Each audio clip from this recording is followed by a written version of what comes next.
आज जो डरावनी कहानी मैं आप लोगों के साथ शेयर करने जा रहा हूं, वो मेरे जीवन में हुई एक बहुत ही भयंकर और डरावनी घटना के बारे में है। वो घटना इतनी ज्यादा डरावनी थी कि उस घटना के होने के बाद मैंने ऑटो रिक्शा चलाने का काम हमेशा हमेशा के लिए ही छोड़ दिया है। दरअसल मेरे खानदान में मेरे दादा से लेकर मेरे पिताजी तक भी ऑटो चलाने का काम ही किया करते थे। इसीलिए उन लोगों को देखकर ही मैंने भी ऑटो रिक्शा के काम को ही अपनी जिंदगी में कमाई का एक जरिया बना लिया था। लेकिन मुझे क्या पता था कि इसी काम में मुझे आगे चलकर एक दिन एक ऐसी घटना का सामना करना पड़ेगा, जिस घटना के बाद मेरे जीवन में एक ऐसा भूचाल आएगा कि मुझे इस ऑटो रिक्शा के काम को हमेशा हमेशा के लिए ही छोड़ना पड़ेगा। दरअसल वो बात उन दिनों की है जब मैं मुंबई की सड़कों पर ही ऑटो रिक्शा चलाने का काम किया करता था। जब मैं ऑटो रिक्शा चलाता था तो हम सभी ऑटो ड्राइवर में एक जगह की चर्चा हमेशा होती रहती थी। सभी लोग कहते थे कि उस एरिया में कभी भी शाम ढलने के बाद ना ही तो किसी सवारी को लेने के लिए जाना चाहिए और ना ही किसी सवारी को छोड़ने के लिए जाना चाहिए, यानी कि भूल कर भी अंधेरा होने के बाद उस एरिया से नहीं गुजरना चाहिए, क्योंकि सभी लोगों का कहना था कि उस एरिया में एक आत्मा भटकती है जो कि किसी भी इंसान को अकेला देखकर उसको अपना शिकार बना लेती है। इसी वजह से हम सभी ऑटो ड्राइवरों में उस आत्मा की काफी ज्यादा दहशत थी। हालांकि आज तक ना ही तो उसको किसी ने देखा था और ना ही कभी किसी के साथ कोई ऐसी घटना घटी थी जिसकी वजह से वो उस चीज पर यकीन कर पाए कि लोग जो बात कह रहे हैं वो सही ही है। मैं भी जब सभी लोगों के मुंह से यह बात सुनता था तो मुझे लगता था कि शायद कुछ लोग बाकी के ऑटो ड्राइवरों को डराने के लिए ही ऐसी कहानी सुना रहे हैं, ताकि उस एरिया की जितनी भी सवारी है उनको वो अकेले ही अपने ऑटो में बिठा सके और बाकी के ऑटो ड्राइवर डर के मारे उस तरफ सवारी लेने के लिए जाएंगे ही नहीं, तो उनको आराम से अकेले को ही सवारी मिल जाएंगी। यही चीज सोचकर मैं मेरे मन में इस बात को बैठा लेता हूँ कि जो भी बात ये लोग कह रहे हैं वो पूरी की पूरी झूठी है और इन लोगों ने अपने फायदे के लिए ही यह अफवाह फैलाई है। लेकिन मुझे क्या पता था कि इस बात को मैं झूठी अफवाह समझकर मेरे जीवन की कितनी बड़ी भूल कर रहा हूं और मुझे इस भूल की आने वाले समय में कितनी बड़ी कीमत चुकानी पड़ेगी, इसका मुझे जरा भी अंदाजा नहीं था, क्योंकि उस वक्त तो मैं उन सभी बातों को एक अफवाह ही मान रहा था। फिर ऐसे करते करते ही कुछ दिन गुजरते हैं और एक दिन जब मैं मुंबई के रेलवे स्टेशन के बाहर ही अपना ऑटो लेकर खड़ा हुआ था तो अचानक से थोड़ी आंधी और तूफान सा आने लगता है और कुछ ही देर में बारिश स्टार्ट हो जाती है। उस आंधी और तूफान को आता हुआ देखकर मैं अपने ऑटो से उतरकर रेलवे स्टेशन के अंदर चला जाता हूं और वहीं पर खड़ा खड़ा अब बारिश के रुकने का इंतजार करने लगता हूं, क्योंकि उस वक्त तक बारिश आना भी शुरू हो गई थी। अभी मैं वहां पर खड़ा खड़ा बारिश के रुकने का इंतजार ही कर रहा था कि तभी शाम वाली जो लोकल ट्रेन थी वो भी वहां से गुजरती है और उस ट्रेन में से बहुत सी सवारियां उतरती हैं। मैं अक्सर इस शाम वाली लोकल ट्रेन के इंतजार में अपने ऑटो को रेलवे स्टेशन के बाहर ले जाकर खड़ा कर देता था, क्योंकि वहां से मुझे काफी ज्यादा सवारियां मिल जाती थी, जिसकी वजह से मेरी अच्छी खासी आमदनी बन जाती थी। लेकिन आज पता नहीं कोई भी सवारी उस ट्रेन से उतरने के बाद किसी भी ऑटो वाले का इंतजार नहीं कर रही थी और उस वक्त रेलवे स्टेशन के बाहर मेरे अलावा कुछ इक्के दुक्के ही ऑटो रिक्शा वाले खड़े थे और वो भी मेरी तरह ही बारिश से बचने के चक्कर में कहीं ना कहीं इधर उधर ही खड़े हुए थे। अब आप लोग सोच रहे होंगे कि क्या बारिश में ऑटो रिक्शा नहीं चल सकता, तो मैं आप लोगों को बता दूं कि उस वक्त बारिश काफी तेज आ रही थी और बारिश के साथ साथ ही तेज हवाएं भी चल रही थी, जिसकी वजह से बारिश की बूंदों की बौछार ऑटो रिक्शा में अंदर तक जा रही थी। इसी वजह से उतनी तेज बारिश में ऑटो रिक्शा चलाने में काफी ज्यादा दिक्कत होने वाली थी, जिसके कारण हम सभी लोग अपने अपने ऑटो रिक्शा को रेलवे स्टेशन के बाहर की तरफ खड़ा करके वहीं पर बारिश रुकने का इंतजार कर रहे थे। फिर जब कुछ देर बाद बारिश की रफ्तार थोड़ी धीमी हुई तो जो मेरे अलावा 2-4 ऑटो रिक्शा वहां पर खड़े थे वो अपने अपने रिक्शा में सवारियां बैठाकर वहां से निकल जाते हैं। अब मैं भी अपने रिक्शा के पास जाकर खड़ा हो जाता हूं और इस चीज का इंतजार करने लगता हूं कि कोई सवारी आकर मुझे भी कहीं पर चलने के लिए कहे तो मैं उसे वहां पर छोड़ दूं। अभी मैं अपने ऑटो रिक्शा के पास खड़ा ही था कि तभी मुझे अचानक से पीछे से मेरे कंधे पर किसी के हाथ रखने का एहसास होता है। जैसे ही मुझे वो एहसास होता है तो मैं अचानक से डर के मारे उछलकर पीछे की तरफ देखता हूं। और जब मैं पीछे की तरफ देखता हूं तो मुझे मेरे पीछे एक औरत खड़ी हुई दिखाई देती है, जिसने की नीले आसमानी से रंग की साड़ी पहन रखी थी और उसने अपने हाथ में एक बैग ले रखा था, जो कि एक पहियों वाला बैग था। यानी कि आप लोगों ने देखा होगा जिसमें कि नीचे की तरफ पहिए आते हैं और उसको हम लोग हाथ से पकड़कर पहियों के बल घसीटते हुए एक जगह से दूसरी जगह पर लेकर जाते हैं। उस वक्त उस औरत के पास बिल्कुल वैसा ही बैग था। अब मेरे पीछे पलटते ही वो औरत मुझसे कहती हैं कि अरे भाई साहब, यही खड़े खड़े मुंह फाड़ते रहोगे या फिर कुछ काम वाम करने की भी इच्छा है? तो मैं उससे कहता हूं कि बताइए आपको कहां जाना है? तो वो मुझसे कहती हैं कि पहले तुम ऑटो स्टार्ट तो करो, उसके बाद जहां जाना होगा वो भी बता दूंगी, या फिर सारी बातें यहीं पर खड़े खड़े करोगे? दिख नहीं रहा कि ऊपर से बारिश की बूंदें पड़ रही हैं और मैं भीग रही हूं। ये बातें तो ऑटो रिक्शा में बैठने के बाद भी पूछ सकते हो कि मुझे कहां जाना है। जब उस औरत ने मुझे ऐसा कहा तो फिर मैं उस औरत से माफी मांगते हुए कहता हूं कि ठीक है मैम साहब, आप अंदर बैठिए, मैं अभी रिक्शा स्टार्ट करता हूं। उस औरत से ये बात कहकर मैं अपने ऑटो रिक्शा की ड्राइविंग सीट पर बैठ जाता हूं। अब मैं तो रिक्शा में बैठ गया था, लेकिन मेरे रिक्शा में बैठने के बावजूद भी जब वह औरत रिक्शा में नहीं बैठी तो मैं पलटकर पीछे की तरफ देखता हूं। जब मैं पलटकर पीछे की तरफ देखता हूं तो मुझे दिखाई देता है कि उस औरत के हाथ में जो बैग था, अब वो उस बैग को मेरे रिक्शा में रखने की कोशिश कर रही है। लेकिन उस बैग को देखकर ऐसा लग रहा था कि जैसे उसमें काफी ज्यादा वजन हो, क्योंकि उस बैग को उठाकर रिक्शा में रखते वक्त वो औरत काफी ज्यादा कड़ी मशक्कत करते हुए नजर आ रही थी। लेकिन फिर भी वो उस बैग को उठाकर रिक्शा में नहीं रख पा रही थी। जब काफी देर तक वो उस बैग को खुद से रिक्शा में नहीं रख पाती है तो मैं उससे कहता हूं कि अरे मैम साहब, आप कहो तो मैं कुछ मदद करूं। तो वो मुझसे कहती हैं कि हाँ क्यों नहीं, इस बैग को रिक्शा में रखवा दो। फिर मैं अपनी रिक्शा से उतरकर उस बैग की तरफ उसको उठाने के लिए अपना हाथ बढ़ाता हूं। लेकिन जैसे ही मैं उस बैग को उठाने के लिए नीचे की तरफ झुककर उस बैग की तरफ हाथ बढ़ाता हूं तो मेरी नजरें अचानक से उस औरत के पैरों की तरफ जाती हैं। और जैसे ही मेरी नजर उस औरत के पैरों की तरफ जाती है तो मुझे दिखाई देता है कि वो औरत ऊपर से तो दिखने में काफी ज्यादा जवान नजर आ रही थी। यानी कि ऊपर की तरफ से तो उसका एक जवान औरत की तरह काफी ज्यादा चमकता हुआ चेहरा और चमकता हुआ सुंदर सा बदन नजर आ रहा था। लेकिन जैसे ही मेरी नजर नीचे की तरफ उसके पैरों पर गई, जो कि उस वक्त उस साड़ी में मुझे कुछ थोड़े बहुत हल्के हल्के से ही नजर आ रहे थे, पर उन हल्के हल्के से पैरों को देखकर ही मुझे कुछ अजीब सा लगता है। मुझे कुछ समझ में नहीं आता है। मैं सोचता हूं कि आखिर ऐसा कैसे हो सकता है, क्योंकि उस वक्त मुझे दिखाई देता है कि वह औरत ऊपर की तरफ से जितनी ज्यादा सुंदर और जवान नजर आ रही थी, नीचे की तरफ से उसके पैर उतने ही ज्यादा मुरझाए हुए और किसी बूढ़ी औरत की तरह सड़े गले से नजर आ रहे थे। इसके साथ ही उसके पैरों की जो उंगलियां थी वो काफी ज्यादा गली हुई थी और उंगलियों के ऊपर जो नाखून थे वो भी पूरी तरीके से किसी बूढ़े आदमी के नाखूनों की तरह पीले पड़ चुके थे। साथ ही काफी ज्यादा उखड़े उखड़े भी नजर आ रहे थे। अब ये चीज देखकर मैं सोचने पर मजबूर हो जाता हूं कि आखिर ऐसा कैसे हो सकता है। एक बार तो मैंने पलटकर उस औरत से ये बात पूछने की कोशिश की, लेकिन फिर मैं सोचता हूं कि अभी इस वक्त मैं रेलवे स्टेशन के ऊपर खड़ा हूं और यहां पर काफी ज्यादा लोग भी हैं। अगर मैंने इस औरत से ऐसी बात पूछी तो हो सकता है कि ये अपने आप को छेड़ने की बात कहकर लोगों को यहां पर इकट्ठा कर ले और फिर लोग मेरी पिटाई कर दें। तो मैंने उस वक्त चुप रहने में ही अपनी भलाई समझी।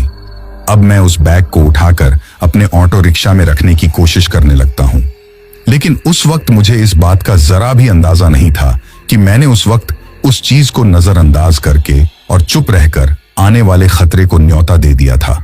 इसके साथ ही जब मैं उस बैग को ऑटो रिक्शा में रख रहा था तो उस बैग को उठाते ही मुझे ऐसा एहसास हुआ कि जैसे इस बैग में कोई बहुत ही भारी चीज रखी हुई हो, क्योंकि उस वक्त मैं भी अकेला उस बैग को नहीं उठा पा रहा था। तभी वह औरत भी थोड़ा सा उस बैग को हाथ लगाती है और फिर हम दोनों एक साथ उस बैग को ऑटो रिक्शा में किसी तरह से रख पाते हैं। लेकिन जैसे ही वो औरत उस बैग को उठाने के लिए और मेरी थोड़ी मदद करने के लिए मेरे करीब आती है। मतलब जब हम लोग उस बैग को मेरे ऑटो रिक्शा में रख रहे थे तो मुझे उसकी सांस महसूस होती है।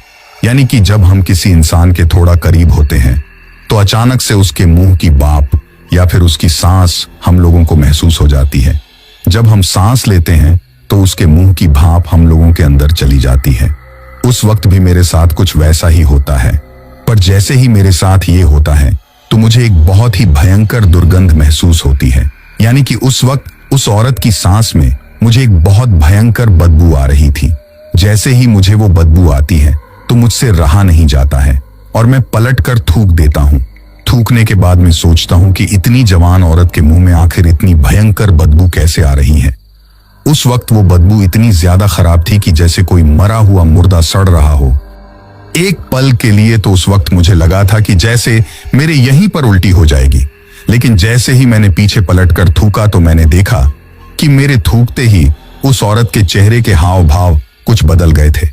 उस वक्त उसके चेहरे को देखकर ऐसा लग रहा था जैसे कि उसको मेरे ऊपर काफी ज्यादा गुस्सा आ रहा हो।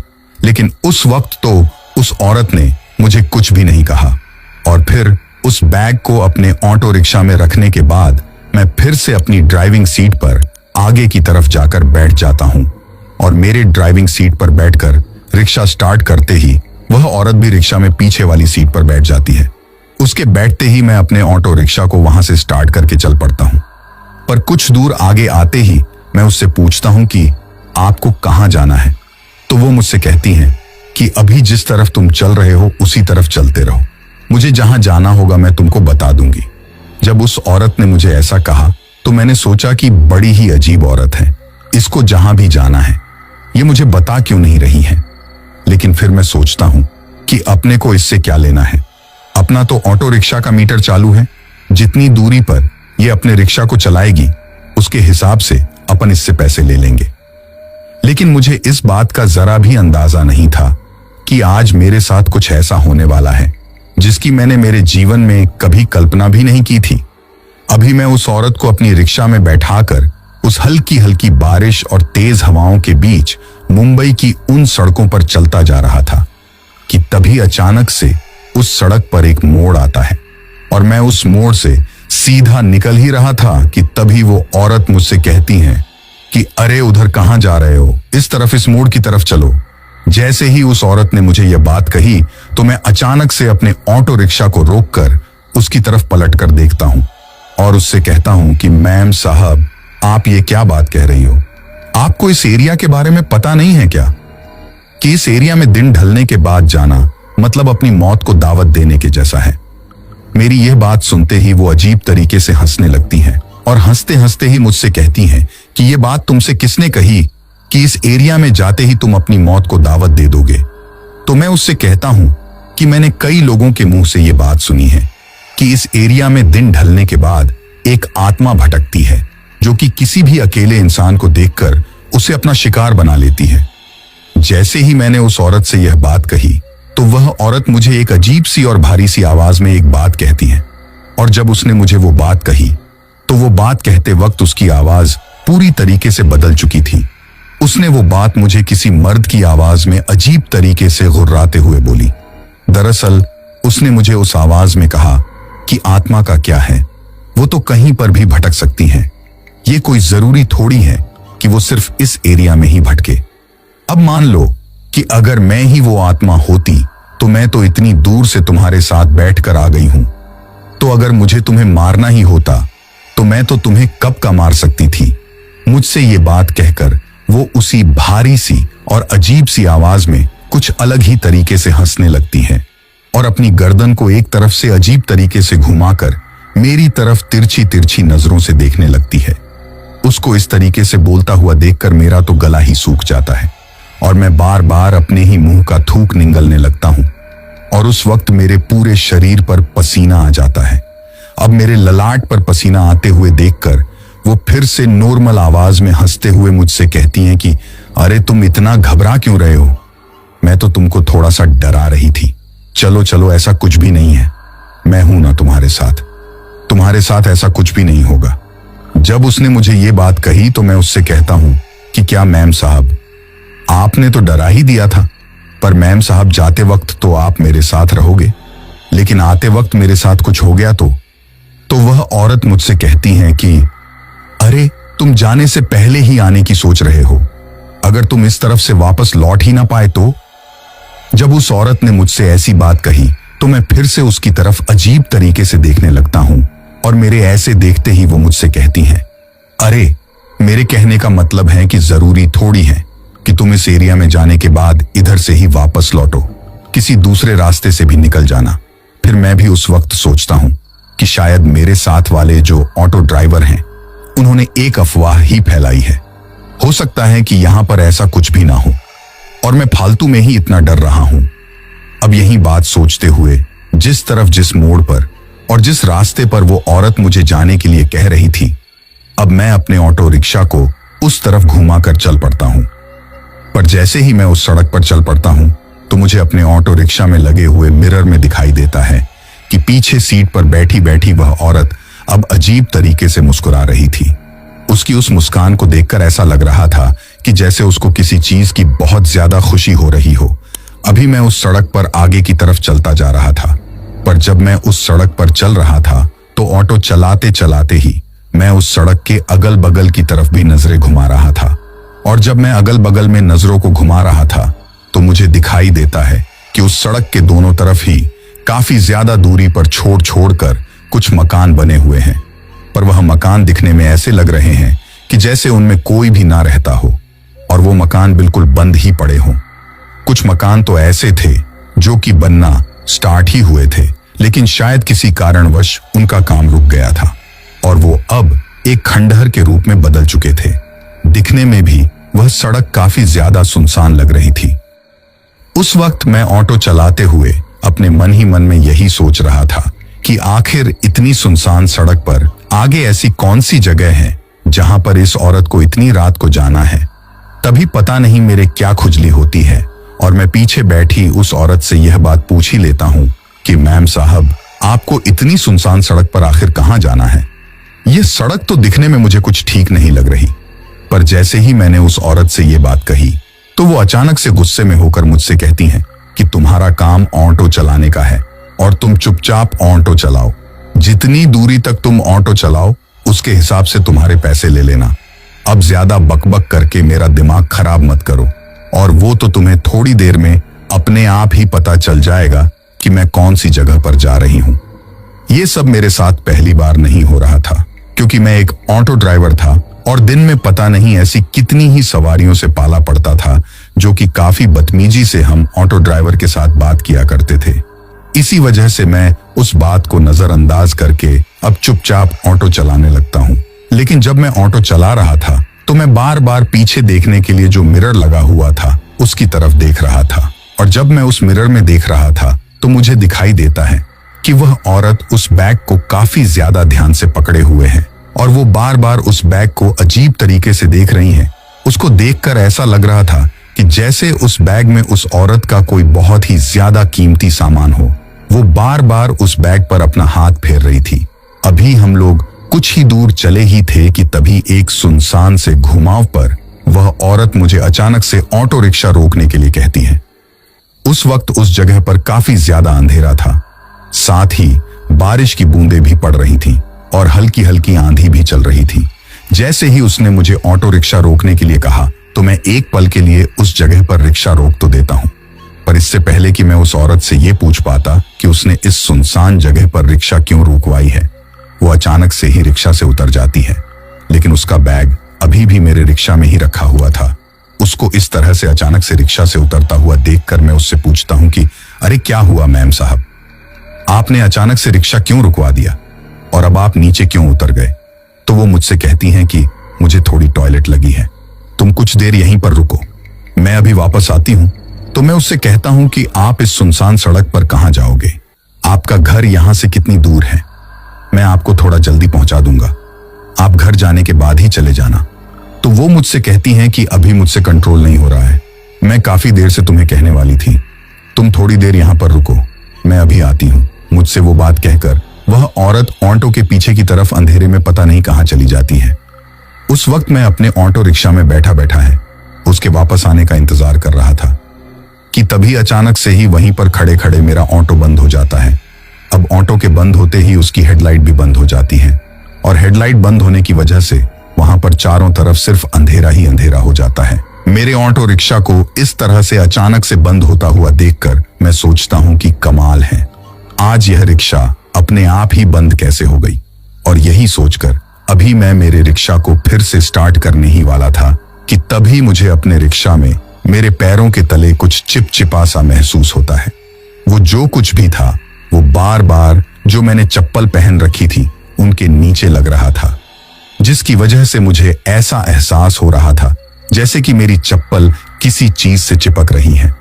अब यह चीज महसूस होते ही मैं नीचे की तरफ अपने पैरों को देखता हूं, लेकिन उस वक्त अंधेरा होने की वजह से मुझे कुछ साफ साफ दिखाई नहीं देता है। इसी वजह से मैं अपनी जेब से मोबाइल निकालकर उसकी टॉर्च चालू करता हूं और मोबाइल की टॉर्च की रोशनी में अपने पैरों के नीचे क्या है ये देखने लगता हूं। पर जैसे ही मैं मोबाइल की टॉर्च चालू करके नीचे की तरफ देखता हूं तो मेरी आंखें फटी की फटी रह जाती हैं, क्योंकि उस वक्त मेरे पैरों के तले मेरे रिक्शा में मेरी सीट के पीछे की तरफ से कुछ लाल लाल सा बहता हुआ आ रहा था। उसको देखकर ऐसा लग रहा था कि जैसे वो कोई खून हो। उस चीज को देखते ही मैं काफी ज्यादा घबरा जाता हूं और जब मैं पीछे की तरफ पलट कर देखता हूं तो मुझे दिखाई देता है कि वो खून उसी बैग से बहकर बाहर आ रहा है जो कि उस औरत का था और जो उस वक्त मेरे रिक्शा में रखा हुआ था। अब ये चीज देखते ही मैं काफी ज्यादा घबरा जाता हूं और मैं सोचने लगता हूं कि आखिर इस बैग में ऐसा क्या है जिसकी वजह से इस बैग में से ये कुछ लाल लाल खून के जैसा निकल रहा है। अभी उस औरत को गए हुए कुछ ही देर हुई थी, इसी वजह से मैं सोचता हूं कि जब तक वह औरत वापस आती है तब तक मैं इस बैग की चैन खोलकर देख लेता हूं कि आखिर इस बैग में ऐसा क्या है जिसकी वजह से ये खून के जैसा कुछ इस बैग से निकलकर बाहर आ रहा है। अब यही सोचकर मैं अपनी आगे वाली सीट पर बैठा बैठा ही पीछे की तरफ पलटकर अपने मोबाइल की रोशनी में उस बैग की चेन को खोलता हूं और चैन को खोलकर उस बैग के अंदर अपने मोबाइल की रोशनी से देखने की कोशिश करता हूं कि आखिर इस बैग में क्या है। पर जैसे ही मैं उस बैग की चैन को खोलता हूं और अपनी मोबाइल की रोशनी उस बैग में अंदर की तरफ डालता हूं तो उस बैग में मुझे अंदर की तरफ कुछ ऐसा दिखाई देता है कि उस चीज को देखते ही अचानक से घबराकर मेरे हाथ से वो मोबाइल छूट जाता है और वो मोबाइल भी उस बैग में अंदर की तरफ पड़ जाता है। अब अंदर की तरफ मोबाइल पड़ते ही उस बैग में मोबाइल की टॉर्च की रोशनी हो जाती है और अब मुझे उस बैग में जो भी कुछ था वो साफ साफ दिखाई दे रहा था। उस चीज को देखते ही मेरे पूरे बदन पर पसीना आ गया था और मैं इतना ज्यादा घबरा गया था कि अब मैं डर के मारे थर थर कांपने लगा था और मेरे पूरे शरीर में अजीब सी कपकपी लग गई थी। उस वक्त मुझे समझ में नहीं आ रहा था कि आखिर अब मुझे क्या करना चाहिए, क्योंकि मुझे ये तो पता चल चुका था कि इस वक्त मैं एक बहुत बड़ी मुसीबत में फंस चुका हूं और मेरे साथ मेरे रिक्शा में ये जो औरत बैठी हुई थी शायद ये कोई मामूली औरत नहीं थी, क्योंकि उस वक्त उस बैग में जो था वो उस औरत का था और अगर वो उस औरत का था तो फिर वह औरत मेरे लिए बहुत ही ज्यादा खतरनाक साबित होने वाली थी। अब मैं अपने एक हाथ से अपने चेहरे के पसीने को पोंछने की कोशिश करने लगता हूं और मैं पलटकर इधर उधर देख रहा था। मैं सोच रहा था कि आखिर अब मुझे क्या करना चाहिए, क्योंकि उस वक्त मुझे उस बैग में कुछ ऐसा दिखाई दिया था जिसके बारे में अगर मैं आप लोगों को बताऊंगा तो आप लोगों के भी कलेजे में एक धक्का सा लगेगा। दरअसल जैसे ही मेरे मोबाइल की रोशनी में मैंने एक पल के लिए उस बैग के अंदर झांक कर देखा तो मुझे दिखाई देता है कि उस बैग में किसी इंसान की कटी हुई लाश रखी हुई है और वो खून उसी लाश का बह बह कर बाहर की तरफ आ रहा है। पर अचानक से उस लाश को देखते ही मेरे हाथ से डर के मारे वो मोबाइल छूटकर उसी बैग में गिर जाता है और बैग में गिरते ही वो लाश मुझे काफी अच्छी तरीके से नजर आने लगती है। वो लाश किसी 15 से 16 साल के लड़के की थी, लेकिन उस लड़के की गर्दन पूरी तरीके से टूटी हुई थी, यानी कि जिस किसी ने भी उसको मारकर उस बैग में डाला था उसने उसकी गर्दन को पूरी तरीके से मरोड़ कर तोड़ दिया था और उसको मार दिया था, जिसकी वजह से उस बैग में पड़े पड़े ही उसके मुंह से और उसके कानों से खून निकल रहा था और वहीं खून बहकर बाहर की तरफ आ रहा था। अब ये चीज देखते ही मैं आगे की तरफ पलटता हूँ और फटाफट अपने ऑटो को स्टार्ट करने की कोशिश करता हूँ, लेकिन कई बार हैंडल मारने के बावजूद भी मेरा ऑटो रिक्शा स्टार्ट नहीं हो रहा था। मैंने लगभग 10 से 15 बार कोशिश की, लेकिन मेरी हर कोशिश उस वक्त नाकाम हो रही थी। अब उस हर एक नाकाम होती कोशिश के साथ मैं और भी ज्यादा घबराता जा रहा था। उस वक्त मैं इतना ज्यादा घबरा चुका था कि डर के मारे मैं रोने लगा था और मुझे समझ में नहीं आ रहा था कि मैं आखिर यहां से कैसे निकालूं, क्योंकि मैं उस सड़क पर इतना ज्यादा अंदर आ चुका था कि अगर मैं पैदल निकलकर वहां से भागने की कोशिश करता तो मुझे उस मेन सड़क पर पहुंचने में ही काफी ज्यादा समय लग सकता था और पता नहीं तब तक बीच रास्ते में ही मेरे साथ कुछ हो जाए। इसी वजह से मैं बार बार अपने ऑटो को स्टार्ट करने की कोशिश कर रहा था।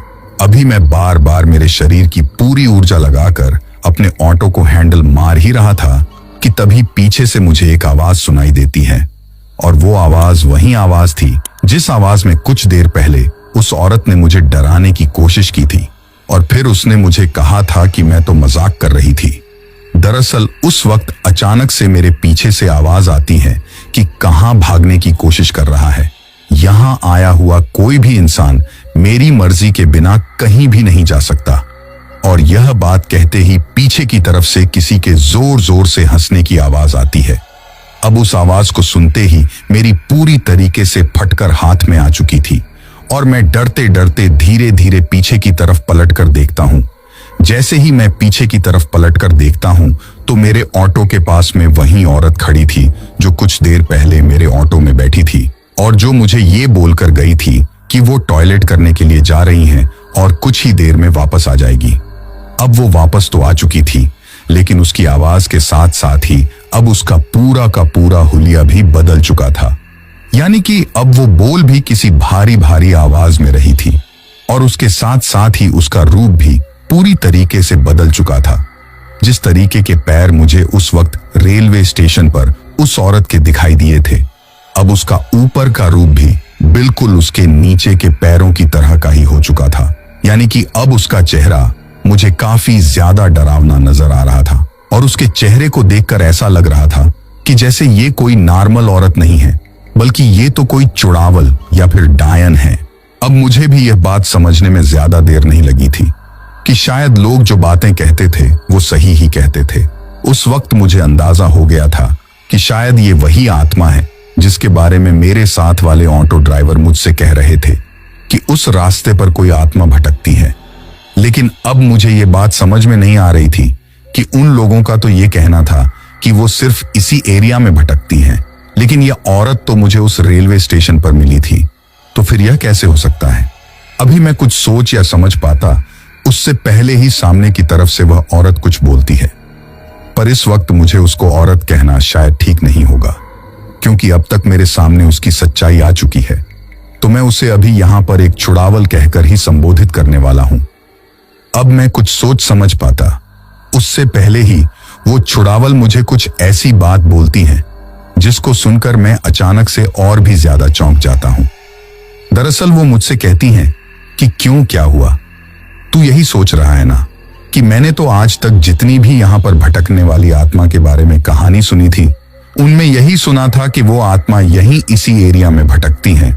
तो फिर आज मैं तुझे रेलवे स्टेशन पर कैसे मिल गई? तो मैं तुझे बता दूं कि मैं तुझे रेलवे स्टेशन पर इसलिए मिली थी क्योंकि इस एरिया में मुझे कोई शिकार ही नहीं मिल रहा था। इसी वजह से अब मैं इस एरिया से बाहर की तरफ निकलकर अपने शिकार को ढूंढकर उसका शिकार करके उसे यहां पर लाती हूं।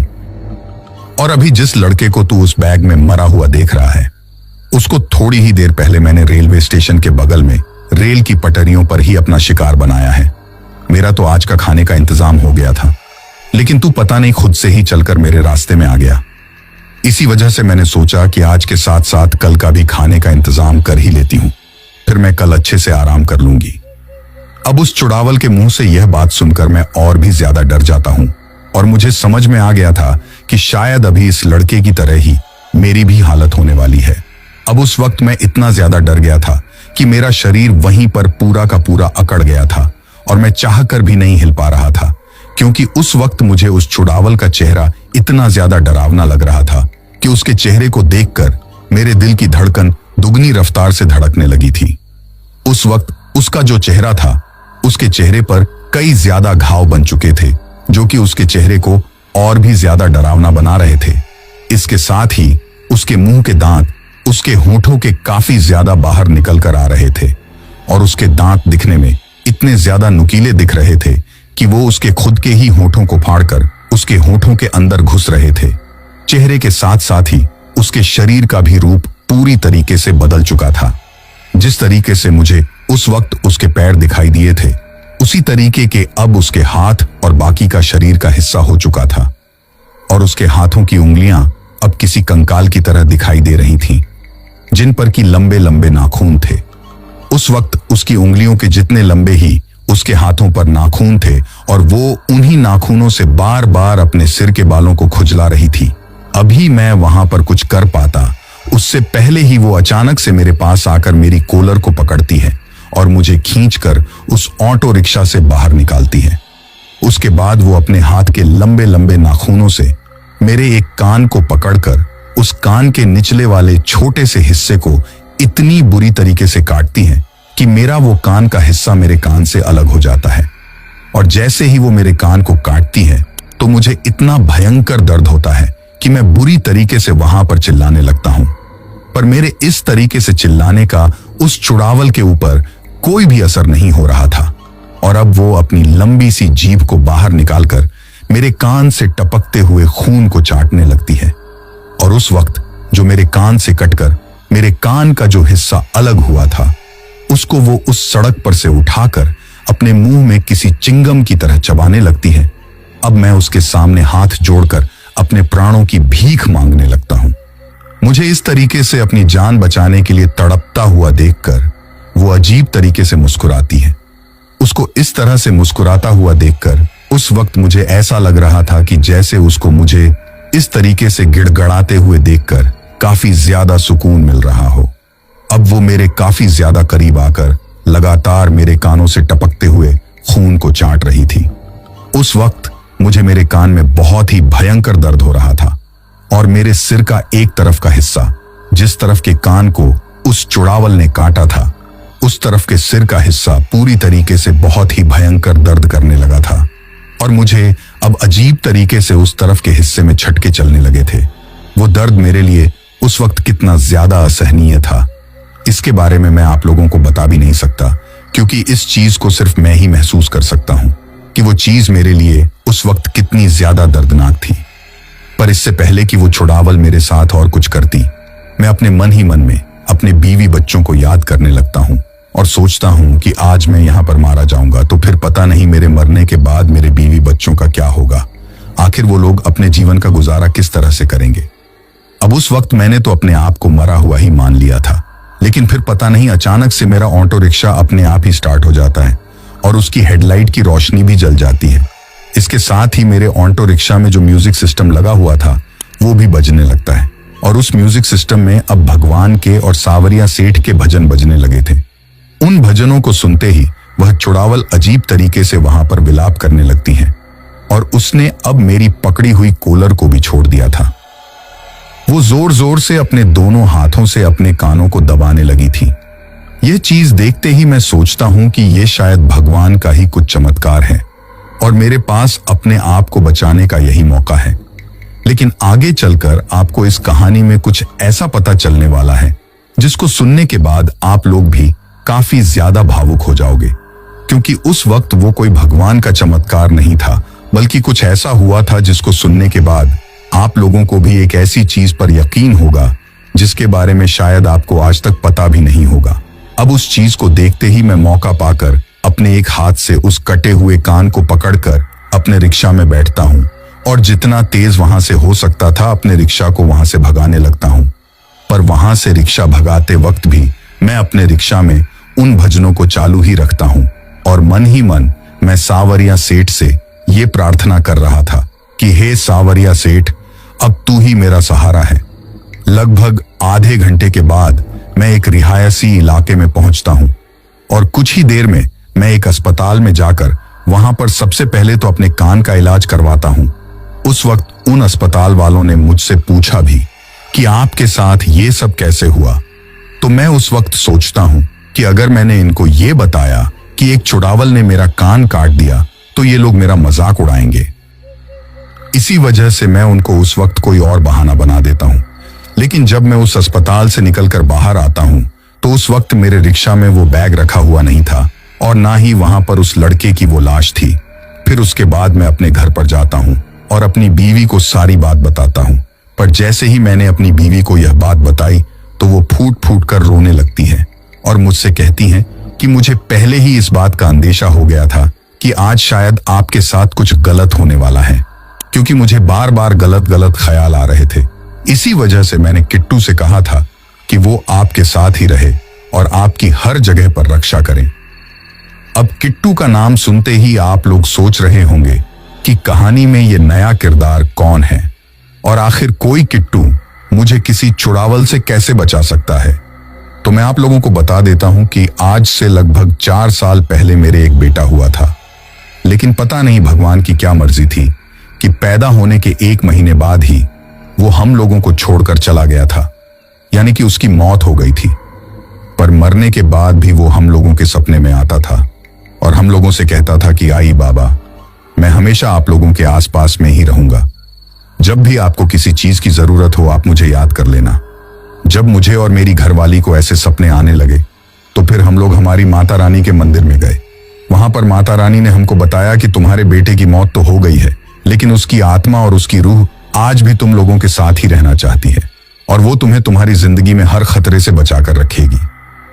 अगर आप लोगों में से कोई गांव में से ये कहानी सुन रहा है तो उसको पता होगा कि मरने के बाद जो व्यक्ति अच्छा होता है और जिसने अपनी जिंदगी में अच्छे कर्म किए होते हैं या फिर पैदा होते ही किसी की मौत हो जाती है तो ऐसे इंसान की आत्मा पितृ बन जाती है। मुझे उम्मीद है कि आप लोगों ने पितृ के बारे में सुना ही होगा। तो मेरे बेटे किट्टू की आत्मा भी हमारे घर में पितृ थी और हम उसे किसी भगवान की तरह ही पूजते और मानते थे। शायद उस दिन भी किट्टू की आत्मा ने ही मुझे उस चुड़ावल के चंगुल से छुड़ाया था। मैं आज तक भी मेरे बेटे का उस चीज के लिए एहसान नहीं भूल पाया हूं और उस दिन के बाद से मुझे पूरा पूरा यकीन हो गया है कि मरने के बाद भी मेरा बेटा मेरे ही आसपास में है। तो दोस्तों, ये थी हमारी आज की कहानी। कहानी आपको कैसी लगी ये आप मुझे कमेंट बॉक्स में कमेंट करके जरूर बताना।